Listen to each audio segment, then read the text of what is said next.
Di balik keheningan rumah yang tampak harmonis, sebuah ujian batin nyaris menggoyahkan batas antara rasa dan nafsu. Tapi ketika nurani menang atas godaan, kehormatan pun terselamatkan, karena kadang kekuatan sejati adalah kemampuan untuk berhenti sebelum segalanya hancur. Di video kali ini, kami akan menyuguhkan kisah cerita yang mungkin menarik untuk Anda simak. Semoga Anda dapat berimajinasi, berfantasi, dan terhibur di setiap cerita yang kami sajikan. Sebelum mulai ke alur ceritanya, jangan lupa nanti di-subscribe ya, lanjut di-like, tambah komen juga ya. Semoga para pendengar selalu diberi kesehatan, kebahagiaan, dan rezeki yang melimpah. Amin. Sejak istrinya meninggal 3 tahun lalu, Pak Wiryo menjalani hari-hari dalam sunyi yang panjang. Ia memang tak pernah mengeluh. Namun, orang-orang di sekitarnya tahu, kehilangan itu telah menggerogoti semangat hidupnya sedikit demi sedikit. Untungnya, anak semata wayangnya, Adi, memutuskan untuk tinggal bersamanya setelah menikah dengan Rani. Kehadiran pasangan muda itu seolah menjadi angin segar dalam hidup Pak Wiryo. Rumah yang dulu sunyi, kini terdengar lebih hidup. Apalagi dengan kehadiran Rani yang begitu ramah dan penuh perhatian. Ia tak hanya memperlakukan Pak Wiryo seperti ayah sendiri, tapi juga selalu berusaha membuat mertuanya merasa dihargai dan dibutuhkan. Sejak awal Pak Wiryo merasa bersyukur memiliki menantu seperti Rani. Ia tak hanya cantik dan sopan, tapi juga begitu sabar dan ringan tangan. Setiap pagi, Rani selalu menyiapkan sarapan, bukan hanya untuk suaminya, tapi juga untuk Pak Wiryo. Setiap sore ia menyeduhkan teh hangat, sambil menemaninya duduk di teras, berbincang ringan soal tanaman atau cuaca. Kadang, tanpa diminta, Rani mengurutkan bahu Pak Wiryo yang sering pegal akibat usia. Perhatian-perhatian kecil itu membuat hati Pak Wiryo yang sepi perlahan kembali hangat. Ia tak pernah membayangkan bahwa suatu hari akan begitu nyaman dengan kehadiran seorang perempuan muda di rumah itu. Perempuan yang bukan anak kandungnya, tapi perlahan mengisi kekosongan yang ditinggalkan almarhumah istrinya. Namun seiring waktu berjalan, sesuatu mulai berubah. Perasaan yang awalnya hanya sebatas syukur dan kasih sayang seorang ayah, perlahan mengabur batasnya. Pak Wiryo mulai menyadari betapa sering ia memperhatikan gerak-gerik Rani. Dari senyumnya tawa kesilnya, bahkan cara ia membetulkan rambut saat terurai di wajah. Semua tampak begitu memesona. Ia sering merasa berdosa setiap kali tersadar sedang memandangi menantunya terlalu lama. Namun semakin ia mencoba menghindar, semakin dalam perasaan itu menusuk. Ia merasa terjebak dalam pusaran batin yang menyakitkan. Sebagai ayah mertua, ia tahu betul bahwa perasaan ini salah. Tapi sebagai manusia yang telah lama kesepian, ia pun merasakan hasrat yang tak bisa ia kendalikan sepenuhnya. Rani di sisi lain, mulai merasakan ada sesuatu yang berbeda dari sikap Pak Wiryo. Pandangan matanya kadang terlalu lama singgah. Senyumnya agak canggung. Dan sikapnya tak seperti dulu yang hangat, namun tenang. Rani bukan perempuan bodoh. Ia bisa merasakan perubahan itu, meski tak pernah ia ungkapkan secara langsung. Ia memilih menepis kecurigaan yang muncul di hatinya. Ia menganggapnya hanya perasaan sesaat. Atau mungkin hanya efek dari Pak Wiryo yang terlalu lama hidup sendiri. Lagi pula selama ini, tak pernah sekalipun sang mertua berbuat melewati batas. Meskipun begitu, setiap kali hanya berdua di rumah bersama Pak Wiryo, Rani merasa sedikit canggung. Bukan takut, tapi seperti ada kabut tipis yang menutupi kedekatan mereka. Ia berusaha tetap bersikap normal, tetap hormat, dan penuh perhatian, seperti biasanya. Tapi jauh di dalam hatinya, ia tahu ada sesuatu yang berubah. Dan perubahan itu membuatnya mulai menjaga jarak, sedikit demi sedikit. Meski ia sendiri tak tahu apakah itu keputusan yang tepat. Hari itu matahari bersinar terang, namun udara cukup lembab. Rani baru saja selesai membersihkan dapur dan mengganti sprei kamar. Peluh membasahi pelipisnya, dan tubuhnya terasa lengket Karena seharian sibuk tanpa henti, ia memutuskan untuk mandi sore lebih awal. Adi suaminya baru mengabari akan pulang larut malam, karena ada pekerjaan tambahan di kantor. Rumah hanya berisi dirinya dan Pak Wiryo. Setelah menyimpan pakaian ganti di kamar mandi, ia berjalan ke sana sambil mengibas-ngibaskan kaos tipis yang ia kenakan. Ia membuka pintu, masuk, dan mulai membuka busana satu persatu dengan gerakan biasa, tanpa curiga apapun. Tidak ada yang terdengar, kecuali suara air menetes dari keran yang kurang rapat. Namun, malang tak dapat ditolak. Saat hendak melangkah ke sisi bak mandi, telapak kakinya menginjak sabun yang entah jatuh sejak kapan. Dalam sekejap, tubuhnya terpelanting ke belakang. Punggungnya menghantam dinding, lalu tergelincir ke lantai kamar mandi yang dingin dan licin. Rasa nyeri langsung menyerang pergelangan kaki dan pinggangnya. Napasnya pun tercekat, wajahnya pucat, dan handuk yang setengah menutupi tubuhnya hampir terlepas. "Aduh, ayah, tolong ayah!" Rani berteriak pelan, namun panik, berharap ada yang mendengarnya. Dari ruang tengah Pak Wiryo yang tengah membaca koran, langsung tersentak mendengar suara itu. Tanpa pikir panjang ia bangkit dan berlari ke arah sumber suara. "Rani, kamu kenapa nak?" teriaknya dari luar pintu. "Masuk aja ya, aku terpeleset sabun. Kakiku buat berdiri sakit ya," jawab Rani dengan suara gemetar dan menahan sakit. Begitu membuka pintu kamar mandi, Pak Wiryo terhenti sesaat. Di hadapannya Rani tergeletak dalam posisi terluka. Tubuhnya setengah telanjang, dengan handuk nyaris lepas menutupi bagian tubuh yang rapuh. Matanya terpejam menahan nyeri, tak sadar bagaimana penampilannya saat itu. Sekilas Pak Wiryo terpaku, seolah dunia berhenti berputar. Hatinya terombang-ambing antara naluri sebagai seorang ayah dan dorongan tak pantas yang tiba-tiba menyeruak dari dasar pikirannya. Namun, akal sehatnya masih berfungsi. Menyingkirkan semua pikiran liar yang mencoba menyusup, ia segera membungkuk dan berkata lirih, "Maaf nak, ayah akan angkat kamu ke kamar. Tahan ya, sebentar ya." Dengan hati-hati, ia membopong tubuh menantunya yang masih terbalut handuk tipis. Jantungnya berdegup cepat, namun ia berusaha untuk tak menatap lebih dari yang perlu. Langkahnya pelan penuh kendali menuju kamar Rani. Ia meletakkannya perlahan di atas ranjang, lalu mengambil selimut untuk menutupi tubuhnya. Nafasnya tak beraturan, keringat dingin mulai membasahi tengkuknya. Bukan karena lelah, tapi karena perang batin yang sedang berkecamuk hebat dalam dirinya. Rani membuka matanya dan menatap Pak Wiryo. "Terima kasih, ya, maaf harus lihat aku seperti ini. Aku malu," ucapnya dengan lirih. Wajahnya memerah. Pak Wiryo menatapnya dalam, lalu segera menunduk. "Tidak apa-apa nak, ayah juga minta maaf, karena tadi ayah hampir tak bisa mengendalikan diri." Rani pun terdiam sesaat. Ucapan itu menggantung di udara, membentuk jeda panjang yang dipenuhi kesadaran. Kesadaran bahwa ada sesuatu yang sangat rapuh antara mereka, dan satu langkah keliru saja bisa menghancurkan semuanya. Rani hanya menunduk, menahan gejolak rasa campur aduk yang tiba-tiba menghujani hatinya. Ia tak menyangka akan mendengar pengakuan seterbuka itu dari Pak Wiryo. Sebuah pengakuan yang sejujurnya menyesakkan, sekaligus membuatnya sadar bahwa situasi ini jauh lebih serius dari yang ia kira. Ia menggenggam ujung selimut yang menutupi tubuhnya. Matanya tak sanggup menatap langsung ke arah mertuanya. Di balik rasa malu dan syok, ada perasaan iba yang muncul. Rani bukan hanya melihat seorang lelaki yang bergumul dengan kesalahan, tapi juga sosok tua yang sangat kesepian dan kehilangan pegangan hidup. "Aku tahu ayah kesepian."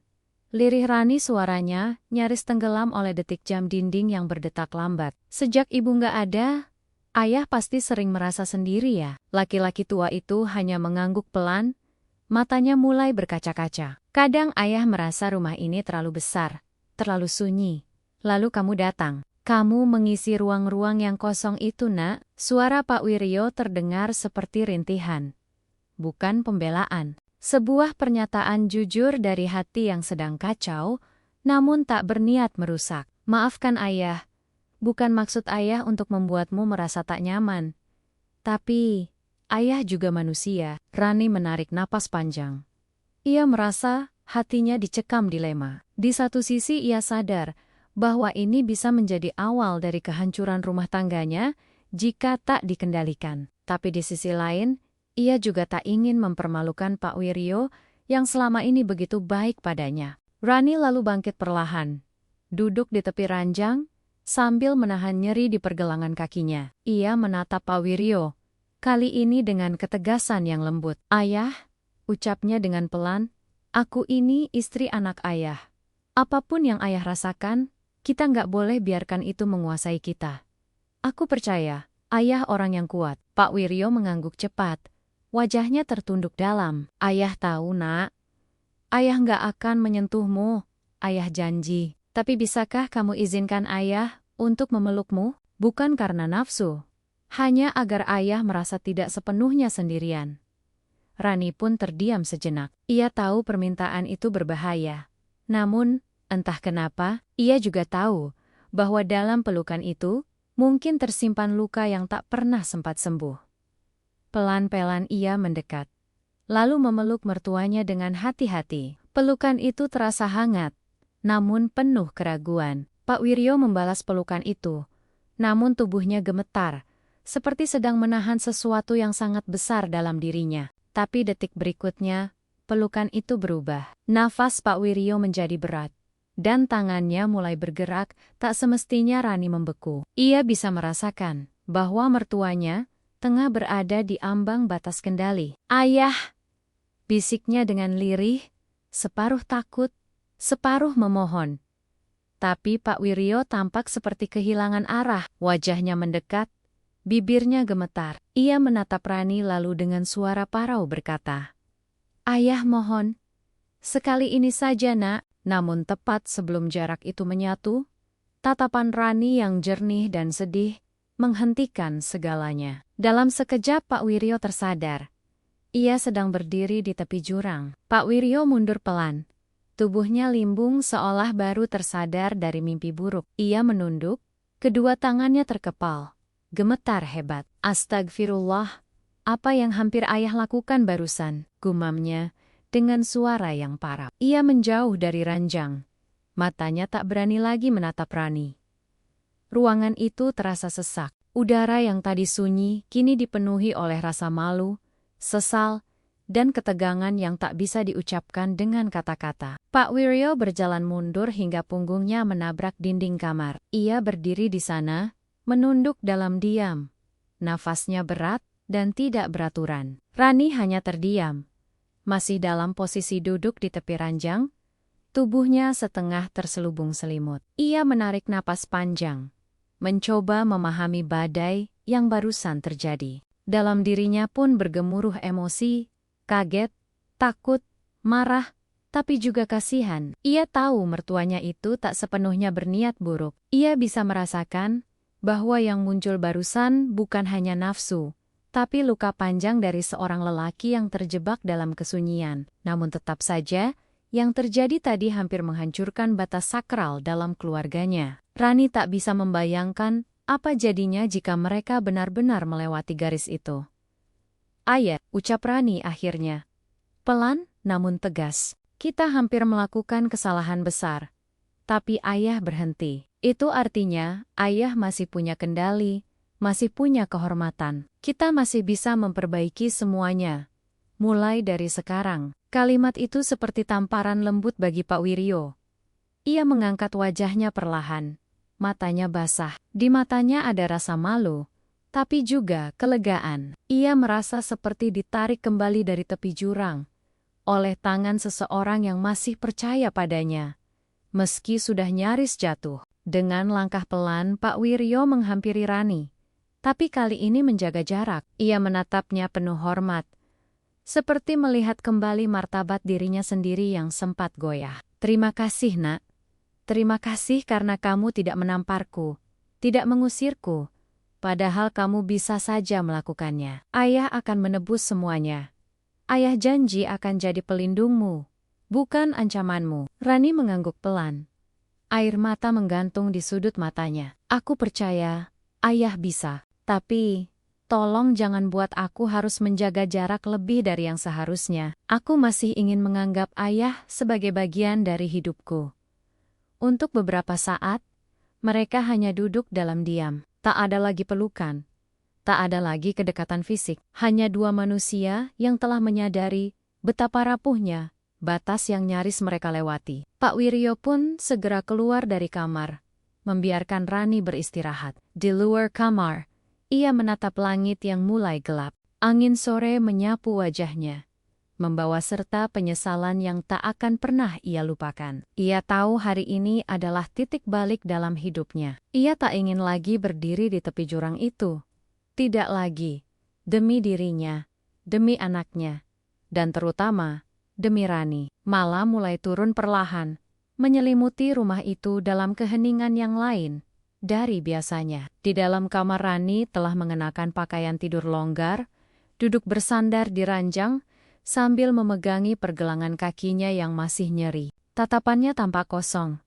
Pikirannya berputar-putar mengingat kejadian sore tadi. Ia masih sulit percaya bahwa seseorang seperti Pak Wiryo, yang selama ini ia hormati dan anggap sebagai ayah sendiri, nyaris melampaui batas. Tapi di sisi lain, ia juga tak bisa mengingkari bahwa pada akhirnya, lelaki tua itu memilih mundur. Dan pilihan itu, meskipun datang di detik terakhir, menyelamatkan mereka berdua dari jurang kehancuran. Di ruang tengah, Pak Wiryo duduk termenung. Lampu kecil menyala redup di sudut ruangan. Di tangannya tergenggam tasbih kayu yang sudah lama ia tinggalkan sejak kehilangan istrinya. Malam ini, ia kembali meraba-raba cahaya yang dulu pernah menuntunnya, mencoba mengingat kembali siapa dirinya. Air matanya menetes diam-diam saat menggumamkan istighfar berulang kali. Hatinya terasa perih, bukan hanya karena rasa bersalah, tapi karena ia nyaris mengkhianati anak kandungnya sendiri. Ia mencoba membayangkan jika Adi tahu apa yang terjadi sore ini. Tidak, bahkan membayangkannya saja sudah membuat dadanya terasa sesak. Sekitar pukul 10 malam, suara pintu pagar berbunyi. Adi baru saja pulang kerja. Ia tampak lelah, namun begitu melihat lampu rumah masih menyala dan mendapati ayahnya terjaga, ia tersenyum. Ayah belum tidur? Tanyanya sambil melepas sepatu. Pak Wiryo menggeleng pelan. Belum bisa tidur? Banyak yang ayah pikirkan, nak. Adi mengangguk dan berjalan menuju kamar. Tapi langkahnya terhenti saat melihat perban di pergelangan kaki Rani. Sayang, kamu kenapa? Tanyanya dengan panik. Langsung menghampiri istrinya. Rani menjelaskan dengan tenang. Ia memilih untuk tidak mengungkit peristiwa sebenarnya. Aku jatuh di kamar mandi, Mas. Untung ayah cepat datang bantuin aku. Kalau nggak ada ayah, mungkin aku masih tergeletak di lantai, katanya sambil tersenyum kecil. Adi menoleh ke arah ayahnya. Terima kasih banyak ya. Kalau nggak ada ayah, entah gimana jadinya. Pak Wiryo hanya mengangguk sambil menunduk dalam. Ayah cuma melakukan yang harus ayah lakukan, ucapnya dengan lirih. Tak ada satupun dari mereka menyadari bahwa di balik kata-kata sederhana itu, tersembunyi lautan penyesalan yang dalam. Malam itu mereka tidur di kamar masing-masing, dan rumah kembali sunyi seperti biasa. Tapi di dalam kesunyian itu, ada perubahan yang tak kasat mata. Pak Wiryo tidur dengan tasbih di tangan, memeluk penyesalannya sambil berdoa agar diberi kekuatan untuk menjaga batas yang hampir ia rusak. Rani di kamarnya menggenggam tangan Adi erat-erat, seolah takut kehilangan segalanya jika ia lengah. Dan Adi yang tak tahu apa-apa, tidur dalam damai, tidak pernah menyadari bahwa malam itu rumah tangganya telah diselamatkan oleh keputusan yang nyaris terlambat. Keesokan paginya sinar matahari menembus tirai rumah kecil itu, menghadirkan cahaya baru yang terasa berbeda. Rani bangun lebih pagi dari biasanya. Meski tubuhnya masih sedikit nyeri, ia memaksa diri bangkit dan menyiapkan sarapan seperti biasa. Ia ingin rumah itu tetap berjalan seperti normal, seperti tak pernah terjadi apa-apa. Wajahnya tampak tenang, senyum tetap terlukis, namun di balik itu semua, ada luka batin yang ia bungkam. Satu-satunya yang membuatnya tetap kuat adalah tekad untuk menjaga keutuhan keluarga yang telah ia rawat sejak awal menikah. Di meja makan, suasana sedikit canggung. Pak Wiryo tak banyak bicara. Hanya sesekali menatap piringnya dengan kosong. Adi seperti biasa, menyantap sarapannya, sambil bercerita ringan tentang rencana kerja hari itu. Rani menimpali seadanya, tapi ia tahu bahwa Pak Wiryo terus menahan diri agar tak menatap matanya terlalu lama. Ia bisa merasakan betapa lelaki tua itu berjuang keras menahan rasa malu dan penyesalan yang menyelimuti dirinya. Tapi justru itulah yang membuat Rani mulai memaafkan, karena ada kesungguhan dalam diam ayah mertuanya. Hari-hari berikutnya berlalu perlahan, seperti tak ada yang berubah. Namun sikap Rani dan Pak Wiryo kini lebih berhati-hati. Rani selalu berusaha menghindari situasi yang membuat mereka berdua hanya berdua di rumah. Jika Adi pulang larut, ia akan memastikan berada di ruang yang terbuka, atau mengunci pintu kamarnya lebih awal. Sementara Pak Wiryo pun tampak mulai mengalihkan waktunya pada kegiatan yang lebih menenangkan jiwa. Ia mulai rutin ke musola kecil di ujung gang, mengikuti pengajian malam, dan lebih sering terlihat membawa tasbih kemanapun ia pergi. Ia sadar kedekatannya dengan Tuhan adalah satu-satunya pelindung dari dirinya sendiri. Suatu malam, Rani sedang duduk di beranda rumah sambil menyiram pot bunga. Pak Wiryo datang menghampiri dengan 2 cangkir teh hangat di tangan. Ia duduk di kursi sebelah Rani, memberikan 1 cangkir, lalu meminum miliknya tanpa banyak bicara. Hening cukup lama, hingga akhirnya ia berkata pelan, "Nak, ayah belum pernah berterima kasih, karena kamu sudah menyelamatkan ayah dari kehancuran."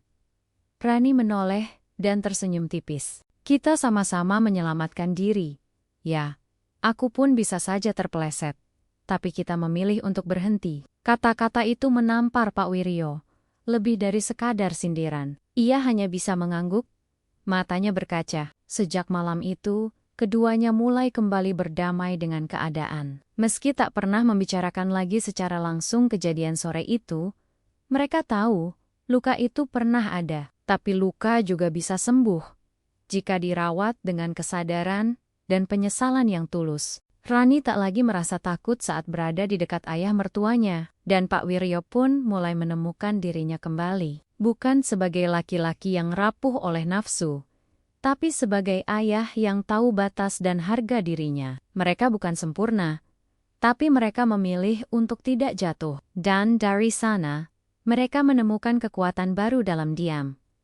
Waktu pun terus berjalan, bulan berganti, dan suasana di rumah itu perlahan kembali benar-benar normal. Tak ada lagi kegelisahan di mata Rani saat bersua dengan ayah mertuanya. Tak ada pula tatapan aneh dari Pak Wiryo yang dulu kerap menyelinap diam-diam. Hubungan mereka kini tumbuh dalam bentuk yang lebih dewasa, jauh dari godaan, tapi tetap menyisakan kedekatan yang hangat, seperti ayah dan anak yang sebenarnya. Rani dengan cara yang halus tetap memperlakukan mertuanya dengan hormat, namun kini lebih sadar akan batas dan ruang. Pak Wiryo pun telah menetapkan jarak aman dalam hati dan pikirannya. Ia tidak ingin, bahkan tak sanggup, berada dalam posisi rapuh seperti itu lagi. Suatu hari saat mereka bertiga duduk bersama menonton acara televisi di ruang tengah, Adi tertawa lepas melihat acara komedi di layar. Rani tersenyum, dan Pak Wiryo ikut tertawa kecil. Sekilas dari luar mereka tampak seperti keluarga yang sempurna, hangat, harmonis, dan penuh tawa. Tapi hanya 2 dari mereka yang tahu bahwa harmoni itu lahir dari luka yang pernah nyaris merobek segalanya. Sebuah kehancuran yang nyaris tak terhindarkan, namun berhasil diredam oleh kekuatan kendali dan pilihan untuk tidak melangkah terlalu jauh. Dalam hati Rani tersimpan pelajaran penting. Bukan semua kejahatan datang dalam bentuk kasar dan nyata. Kadang ia muncul diam-diam, menyusup lewat celah kelemahan, melalui kasih sayang yang berubah arah. Ia bersyukur karena tak tergoda untuk membalas kesepian dengan kelonggaran. Ia tahu ia berhak marah, tapi ia memilih memaafkan, bukan karena lemah, melainkan karena ingin menjaga keluarga yang sudah ia bangun bersama Adi. Ia percaya, kekuatan perempuan bukan hanya dalam kelembutan, tapi juga dalam keputusan untuk berdiri tegas di saat dunia nyaris goyah. Di sisi lain, Pak Wiryo kini menjadikan peristiwa itu sebagai titik balik. Ia belajar banyak dari dirinya sendiri, bahwa menjadi tua bukan berarti bebas dari ujian, dan bahwa kehormatan tidak datang dari usia, tapi dari keputusan yang dibuat di saat tergoda. Ia tak ingin menjadi lelaki yang dikenang karena satu kesalahan fatal, tapi sebagai sosok yang pernah tergelincir, lalu memilih untuk berhenti dan kembali. Sejak saat itu ia mulai aktif membagikan pengalamannya dalam pengajian kecil. Bukan dengan kisah yang gamblang, tapi dengan nasihat tentang pentingnya menjaga hati dan menahan diri, terutama dari godaan yang datang lewat bentuk-bentuk tak terduga. Pada akhirnya, cerita mereka bukan tentang skandal, bukan pula tentang aib, melainkan tentang kekuatan manusia untuk memilih, bahwa di antara gejolak, hasrat, dan kelemahan, selalu ada ruang untuk kesadaran. Sore itu di kamar mandi, batas hampir dilanggar, tapi kemudian dua hati memilih berhenti. Dan dari keputusan itulah, mereka menyelamatkan bukan hanya diri sendiri, tapi juga nama baik, keluarga, dan cinta yang lebih besar dari sekadar nafsu. Karena pada akhirnya, kehormatan adalah warisan paling berharga yang bisa ditinggalkan seorang ayah kepada anak dan menantunya.